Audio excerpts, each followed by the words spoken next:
Hello बच्चों, नमस्ते। Welcome to फ्यूचरकल कोचिंग।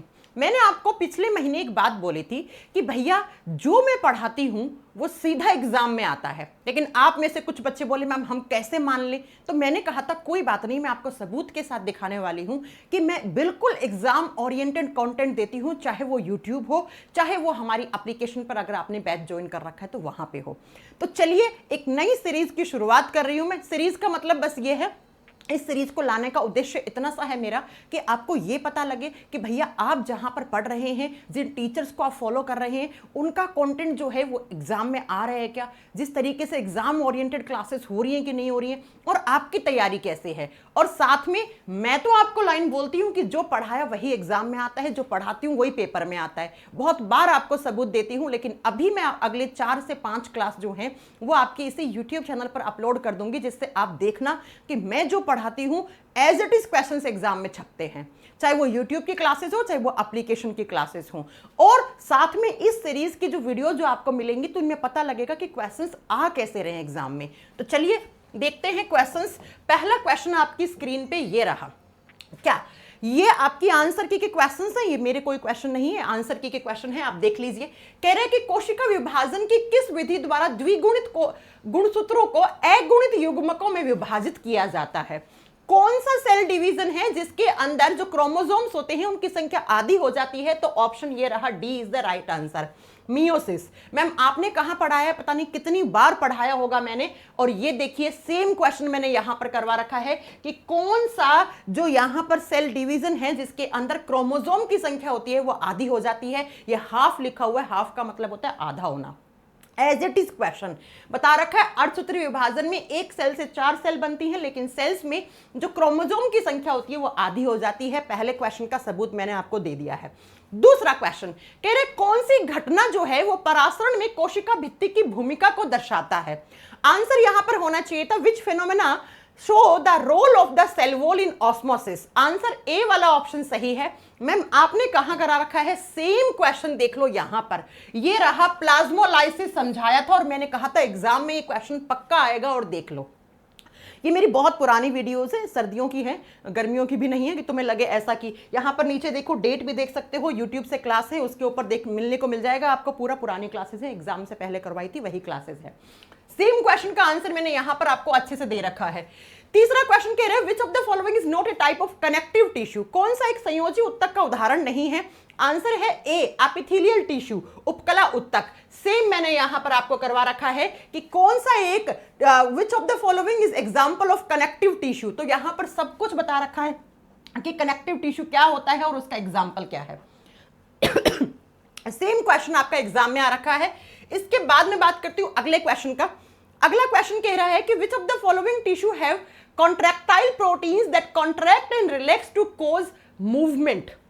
यानी कि हमारी शरीर के अंदर वो कौन से प्रोटीन होते हैं जो हमारे बॉडी के अंदर मूवमेंट का काम करवाते हैं? आंसर यहां पर होना चाहिए मस्कुलर टिश्यूज, क्योंकि मांसपेशी या उत्तकों का काम क्या होता है, कॉन्ट्रैक्शन रिलैक्सेशन करवाना। सेम क्वेश्चन देख लो, कौन मूवमेंट, कौन से, सेम प्रोटीन, सेम क्वेश्चन आ रखा है। आंसर यहां पर ये रहा मसल्स वाला आंसर, ये मैंने करवा रखा है आपको। उसके बाद अगला देखो, which plant tissue is mostly found in the husk of coconut? कह रहा है कि जो कोकोनट होता है उसका जो बाहर का जो छिलका होता है, हस्क होता है, उसमें कौन सा प्लांट टिश्यू पाया जाता है? आंसर आपका ये रहा स्क्लेरेंकाइमा। और ये क्वेश्चन मैंने आपको YouTube और अपनी एप्लीकेशन पे जब मैं हर बैच की थ्योरी करवा देती हूँ उसके बाद प्रैक्टिस क्लास में भी बहुत अच्छे से करवा रखा है। देखो कोकोनट हस्क स्क्लेरेंकाइमा टिश्यू किसकी वजह से होते हैं ये सारा एक्सप्लेन कर रखा है। यहां पर एक एक चीज का सबूत दे रही हूं मैं आपको, हर एक क्वेश्चन का सबूत। और ये कोई 5-10 क्वेश्चन नहीं है बेटा, मैंने कहा ना 4 से 5 ऐसी वीडियोज आएंगी, आप देख लीजिएगा। अगला क्वेश्चन है carbohydrate produce in photosynthesis but not immediately used are stored in the plant.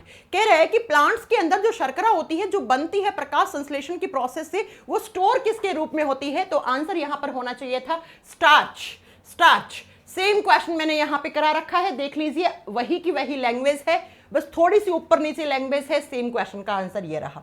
अगला कह रहा है which type of epithelial tissue is the outer skin made up of? हमारी स्किन की जो बाहरी परत होती है वो कौन से टिश्यू से बनी हुई होती है? Option number D. मैम आपने कहां करवा रखा है, ये देखो सेम चीज करवा रखी है। देखो अब ये क्वेश्चन ऐसे करवाया मैंने, एग्जामिनर ने पूछा उल्टा ऐसे। देखो, स्ट्रेटिफाइड स्क्वैमस एपिथेलियल टिश्यू कहां होते हैं? स्किन में। तो मैंने ऐसे करवाया, एग्जामिनर ने ऐसे पूछ लिया। बेटा बहुत मेहनत लगती है इस तरीके का कंटेंट देने में, एग्जाम ओरिएंटेड कंटेंट पढ़ाने में, और फिर थ्योरी के साथ प्रैक्टिस करवाने में। चलो अगला क्वेश्चन है, which of the following statements correctly compare vacuoles in plant and animal cell. देखो, प्लांट सेल का वैक्यूल का साइज बड़ा होता है जबकि एनिमल सेल का वैक्यूल का साइज छोटा होता है। सही आंसर ये था। सेम चीज देखो मैंने यहां पे करवा रखी है कि वैक्यूल पूरा पढ़ा रखा है। यहां पे वैक्यूल प्लांट सेल में इतना बड़ा सा होता है और एनिमल सेल में छोटा सा होता है। मैं एकदम सबूत के साथ दिखा रही हूं। अगला है, निम्नलिखित में से प्रजनन की कौन सी विधि में बैक्टीरिया में जनक कोशिका को 2 संतति कोशिकाओं में विभाजन होने की प्रक्रिया शामिल है? एक सेल 2 सेल में डिवाइड हो जाती है तो कौन से एसेक्सुअल रिप्रोडक्शन से होती है? तो उसे बोलते हैं बाइनरी फिजन। आंसर है बाइनरी फिजन। सेम चीज मैंने आपको यहां पे पढ़ा रखी है, देख लो। क्या? Simply splits into 2 equal during cell division. कौन से में? एक सेल से 2 सेल बनती हैं। आंसर ए आपको बताया था, यहां पे पूरा बता रखा है। ये मैं ही हूं, सर्दियों में पढ़ाती थी क्योंकि आपका जो एग्जाम है वो दिसंबर और जनवरी के बीच में हुआ ना। नवंबर से शुरू होकर जनवरी फरवरी तक आपका एग्जाम चला है, उसके बाद टेक्नीशियन का एग्जाम हुआ है। अगला देखो, ये ऐसे मैच करना था आपको टिश्यूज को कि इस कौन से टिश्यूज कहां होते हैं। सेम चीज मैंने यहां पे एक्सप्लेन कर रखी थी, कौन से टिश्यूज कहां होते हैं। इसके जस्ट बाद आप देखोगे तो मैंने 4 टिश्यूज के नाम इधर लिखे और कहां पर होते हैं इधर बताया मैंने। अगला क्वेश्चन देखो, विच of the following is incorrect about meristematic tissues. जो मेरिस्टेमेटिक टिश्यूज होते हैं उनके बारे में कौन सा स्टेटमेंट है वो गलत है, आपको बताना था। मेरिस्टेमेटिक टिश्यूज में प्रेजेंस ऑफ वैक्यूल दिखा रखी है, नहीं, मेरिस्टेमेटिक टिश्यूज में वैक्यूल नहीं होता है, यही गलत है। और देखो मैंने सेम चीज करवा रखी है, which of the following is absent in cells of meristematic tissue. Answer vacuole. क्या इधर से इधर भी है? 2% भी चीज का क्वेश्चन का लैंग्वेज भी इधर से इधर नहीं है। इसलिए कहती हूं एक ही बार पढ़ो, ढंग से पढ़ो, एग्जाम ओरिएंटेड पढ़ो ताकि तुम्हारा नुकसान ना हो। क्योंकि बहुत बार ऐसा होता है बच्चा 6 महीने 8 महीने कहीं से पढ़ लेता है, उसके बाद कहता है मैम मैंने ये क्लास कर ली यूट्यूब से, इस टीचर से पढ़ ली, उस टीचर से पढ़ रही। मैं तो ये कहती हूँ बेटा आप एक ही टीचर को फॉलो करें और ऐसे टीचर को जिनके क्वेश्चन, जिनके कॉन्सेप्ट जो है वो एग्जाम में डायरेक्टली आते हो, बस। अगला क्वेश्चन देखो, mitochondria are special because they have own DNA and ribosome, what can they do on the basis. Mitochondria के पास अगर डीएनए और राइबोसोम है तो वो क्या कर सकता है? राइबोसोम है तो वो अपना प्रोटीन खुद से बना सकता है। सेम चीज मैंने यहां पे लिखी है, देखो आपको बता रखा है कि डीएनए के पास राइबोसोम है तो वो क्या कर सकता है। डीएनए में राइबोसोम होता है तो उसका काम क्या होता है? प्रोटीन बनाना, प्रोटीन बनाना। सेम चीज को मैंने एक्सप्लेन कर रखा है। अगला देखो, what is the main function of muscular tissues in the human body. Muscular tissues का मेन काम क्या होता है? तो ये ऑप्शन नंबर ए आपकी आंसर की में था। सेम चीज मैंने यहां पर मस्कुलर टिश्यूज क्या होते हैं, कितने प्रकार की मसल्स होती हैं, और ये देखो आपका एक बस क्वेश्चन में डिफरेंस क्या था, क्वेश्चन ऐसे पूछ लिया, मैंने करवाया ऐसे, उसने पूछ लिया ऐसे। इसीलिए कॉन्सेप्चुअल पार्ट स्ट्रांग होना बहुत जरूरी है। Which of the following is A correct match of tissue type and it's example. कह रहे कौन सा टिश्यू किस प्रकार का है। तो कनेक्टिव टिश्यू का टाइप क्या होता है? ब्लड यानी रक्त, तो एक सही आंसर था। सेम चीज मैंने आपको यहां पे करवा रखी है कि ब्लड जो होता है वो कैसा होता है? कनेक्टिव टिश्यू होता है। अब सिर्फ ब्लड नहीं, उसके बाद जितने भी प्रकार के कनेक्टिव टिश्यूज होते हैं सब मैंने आपको एक्सप्लेन करके यहां पर बताया है। अगला क्वेश्चन नेक्स्ट है बच्चों कि ए वनस्पति, अच्छा ए botanist observe a plant exhibiting rapid growth and its shoot tip. Which type of plant tissue is most likely responsible for the growth? कह रहे कि प्लांट के ऊपर ऑब्जर्व किया कि सबसे ऊपर वाला जो हिस्सा है उसकी बहुत ज्यादा रैपिडली ग्रोथ हो रही है, तो वो कौन से टिश्यूज जो है इसके लिए रिस्पॉन्सिबल हैं? तो वो एपिकल मेरिस्टेमेटिक टिश्यूज होते हैं। एकदम बना के बताया था कि सबसे ऊपर टिप पे ये टिश्यूज होते हैं, इनको एपिकल मेरिस्टेमेटिक टिश्यूज कहते हैं। क्या काम करते हैं? लेंथ बढ़ाने का काम करते हैं। अगला question, from the given alternative which part of the flower finally change into fruit. फल का कौन सा हिस्सा, फ्रूट का, सॉरी जो आपका फ्लावर होता है उसका कौन सा हिस्सा होता है जिससे हमें फ्रूट मिलता है? तो ओवेरी जो होती है वो किस में कन्वर्ट होती है? ओवेरी जो होती है वो जाकर आगे फ्रूट बनाती है। सेम क्वेश्चन मैंने यहां पे करवा रखा है। अगला देख लो, अगेन परमानेंट टिश्यू से पूछा है। आंसर क्या था यहां पर? कॉलेनकाइमा। इस सरल सरल स्थायी उत्तक जो पौधे के भागों जैसे तने और जो प्रतान होता है उसको यांत्रिक मैकेनिकल सपोर्ट देने का काम करते हैं और लचीलापन बनाने का काम करते हैं, तो वो कोलेनकाइमा का होता है। सेम चीज कोलेनकाइमा के बारे में यहाँ पे एक्सप्लेन किया था। देखो लचीलापन शब्द आया, फ्लेक्सिबिलिटी शब्द आया, तो आंसर क्या होगा? कोलेनकाइमा। कोलेनकाइमा आंसर होगा। इसमें बहुत सारे क्वेश्चंस मैंने पीवाईक्यूज में करवाए थे, वो एज इट इज नहीं थे, लेकिन अगर वो पीवाईक्यू मेरे से पढ़ लिए थे तो मैंने और कैसे क्वेश्चंस उससे बनते हैं वो सारे मैंने करवा रखे थे वहां पर। अगला है what is the primary function of epithelial tissue. Epithelial tissue का सबसे ज्यादा जरूरी काम क्या होता है? प्रोटेक्शन देना, सुरक्षा देना। सेम चीज देखो, एपिथेलियल टिश्यू का क्या काम है? तो प्रोटेक्शन देना। और क्या काम? कवरिंग देना, लाइनिंग बनाना, ये सारे काम एपिथेलियल टिश्यू के होते हैं। अगला, which of the following tissue is very elastic and used to connect two bones? two bones को कनेक्ट करने के लिए कौन से इलास्टिक टिश्यूज काम आते हैं? तो आपका आंसर था यहाँ पे लिगामेंट। सेम चीज मैंने ligament, bone plus bone, tendon जो होता है वो नीचे एक्सप्लेन कर रखा है। अगला क्वेश्चन था तंत्रिका कोशिकाओं में कोशिका काय से जुड़े हुए छोटे शाखित भाग या जो प्रतिक्रियाएं होती हैं उनको क्या कहा जाता है? कुछ नहीं पूछ रहा है कि जो न्यूरॉन के अंदर जो ब्रांचेज होती हैं उनको क्या बोलते हैं? उनको डेंड्राइट्स कहते हैं। आपका आंसर ये होना चाहिए था। सेम चीज मैंने यहाँ पे आपको एक्सप्लेन कर रखी है। देख लो कौन सा डेंड्राइट, डेंड्राइट के बारे में। तो डेंड्राइट कैसे होते हैं? तो डेंड्राइट जो होते हैं वो ऐसे ब्रांचेज होती हैं। पूरा ये एज इट इज मैंने क्वेश्चन को एक्सप्लेन कर रखा है। इसके बाद आपको रेस्पिरेटरी सिस्टम के बारे में क्वेश्चन बताना था कि एरोबिक रेस्पिरेशन में क्या होता है, एनारोबिक रेस्पिरेशन में क्या होता है, पाइरुवेट जो होता है वो किसकी प्रेजेंस में टूटता है, किसकी प्रेजेंस में नहीं टूटता है। सेम चीज मैंने देखो पूरा एक ऐसे बनाकर आपको एक्सप्लेन किया था और इसी कॉन्सेप्ट से पूरा क्वेश्चन बना है, वो पूरा क्वेश्चन बना है। आ जाइए, अगला क्वेश्चन है which meristematic tissues located near the nodes in the some plants. जो कुछ पेड़ पौधे होते हैं उनमें नोड के आसपास कौन से टिश्यूज होते हैं, आपसे ये पूछा है। अब क्वेश्चन की लैंग्वेज देखना, सेम नोड्स, नोड टिश्यूज कौन से होते हैं? तो ये वाले आपको आंसर मैंने दे रखा है, इंटरकैलरी मेरिस्मेटिक टिश्यूज होते हैं। अगला, which of the following is an enzyme that is secreted in the stomach during the process of digestion? हमारे पेट में कौन सा एंजाइम होता है जो पाचन की प्रक्रिया के समय यहां पर बनता है? तो P4 पैप्सिन, P4 पेट में बताती हूं। सेम आंसर देख लो, हमारे गैस्ट्रिक ग्लैंड में कौन सा एंजाइम होता है, सारा कुछ यहां पे एक्सप्लेन कर रखा है पूरा। ऐसे ही हर एक क्वेश्चन को मैंने YouTube की सीरीज में भी और एप्लीकेशन की क्लासेस में भी पूरा एक्सप्लेन कर रखा है। ये सिर्फ मैं ग्रुप डी के क्वेश्चंस करवा रही हूं। आपको मैं बता दूं, टेक्नीशियन ग्रेड 3, चाहे जेई, चाहे एएलपी, चाहे एनटीपीसी में जितना भी आपका साइंस आता है, अगर आपने मेरे से और हमारे साथ जो अनुराग सर हैं फिजिक्स में, इनसे अगर आपने पढ़ा हो बायोलॉजी, केमिस्ट्री, फिजिक्स, तो आप सारे क्वेश्चन सही करके आएंगे। और इस साल ग्रुप डी में हमारे बहुत सारे बच्चों के 25 में से 25 नंबर भी आए हैं। मैंने आपको दिखाया भी था वीडियो बनाकर। रिजल्ट आएगा तो आपको और अच्छे से उन बच्चों से मिलवाया भी जाएगा। ठीक है, अगला देखो, विच gland secrete the growth hormone. यहाँ पे साफ लिखा हुआ है, पिट्यूटरी ग्लैंड जो होती है मटर के दाने की जैसी होती है और कौन सा हार्मोन बनाती है, पूरा बता रखा है, यहाँ पे एक्सप्लेन कर रखा है। अगला क्वेश्चन है which element is necessary for the thyroid gland to secrete the thyroxine hormone. जो थायराइड ग्लैंड होती है उससे थायरोक्सिन हार्मोन बनाने के लिए कौन सा एलिमेंट जरूरी है? तो आयोडीन। नमक अच्छा खाओ, कम ही खाओ, इसका मतलब क्या होता है? ये देखो आयोडीन साफ बताया, T3 T4 को बनाने में हेल्प करता है। और ये कौन से हार्मोन होता है? Thyroid hormone. और ये कौन सी ग्रंथि बनाती है, पूरा मैंने एक्सप्लेन कर रखा है। ये मैं ही हूं बेटा, और कोई नहीं है। ठीक है, अगला नेक्स्ट पूछ रहा है कि जंतुओं में डरावनी स्थिति यानी इमरजेंसी कंडीशन के दौरान कौन सा हार्मोन निकलता है? तो इमरजेंसी कंडीशन में आपातकालीन हार्मोन एड्रेनलिन हार्मोन रिलीज होता है जो एड्रिनल ग्लैंड बनाती है। ये देखो सेम बताया था, एड्रेनलिन हार्मोन। और कब निकलता है? इमरजेंसी कंडीशन में।